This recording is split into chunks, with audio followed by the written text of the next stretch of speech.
ప్రకాశం జిల్లా ఒంగోలులోని పొగాకు వేలం కేంద్రంలో రైతులు ఆందోళనకు దిగారు. ఒంగోలు 2 వేలం కేంద్రంలో ఆక్షన్ను నిలిపివేసి నిరసన ప్రదర్శన నిర్వహించారు. పొగాకు బేళ్ల ధర 25,000 నుంచి 18,000 రూపాయలకు పడిపోవడంతో రైతులు ఆగ్రహించారు. ఆక్షన్ను నిలిపివేసి వేలం కేంద్రం ఎదుట ఆందోళనకు దిగారు. పొగాకు రైతుల పొట్ట కొడుతూ ఉన్నారని, కనీసం ప్రభుత్వం పట్టించుకోవడం లేదు అని రైతులు ఆవేదన చెందారు. ఆక్షన్ కేంద్రానికి వచ్చిన పొగాకులో కనీసం 60% కూడా కొనుగోలు చేయడం లేదు అని మండిపడ్డారు.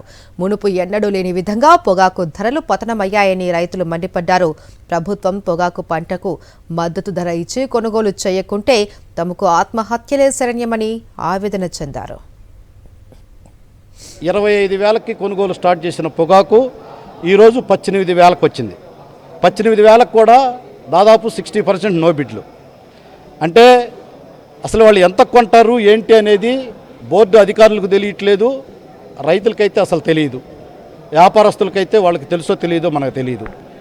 బోర్డు వాళ్ళకి మట్టుకి ఎంతో కొంత నో బిడ్లు పడ్డా పర్లేదు, 60% పడ్డా 70% పడ్డా ట్రాక్టర్లు ఉండయి, వాళ్ళకి ఎంత ఖర్చు అయినా పర్లేదు, ఎట్లయినా కానీ బోర్డు జరపాలనే ఉద్దేశం మీద వాళ్ళు ఆలోచనలో ఉన్నారు బోర్డు అధికారులు.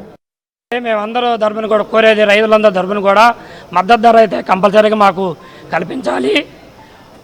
అట్లాగే ఈ మద్దతు ధర కానీ కల్పించలేకపోతే ఒక్క బ్యాన్కి వచ్చి 4 నుంచి 6 లక్షల రూపాయల వరకు కూడా నష్టం జరిగే పరిస్థితి కనపడుతుంది.